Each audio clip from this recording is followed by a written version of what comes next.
Hey everyone, if you've created a static website using HTML, CSS, JavaScript, or a static site generator and want to publish it online, Vercel makes the process incredibly simple. In this video, I'll show you how to deploy a static website on Vercel from start to finish in 2026. First, make sure your website is complete and working correctly on your local computer. Test all pages, links, images, style sheets, and scripts before deployment. Next, organize your project files properly. Your website should include the main HTML file, along with any CSS, JavaScript, images, and other assets required for the site to function.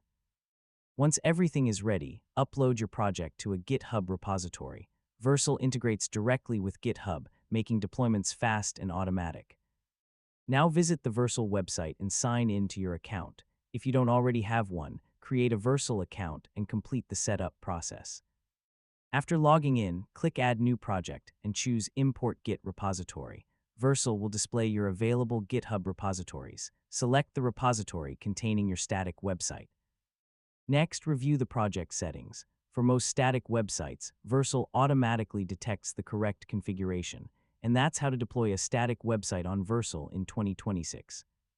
With GitHub integration, automatic deployments, and global hosting infrastructure, Vercel makes publishing static websites fast, reliable, and beginner-friendly. Thanks for watching, and I'll see you in the next tutorial.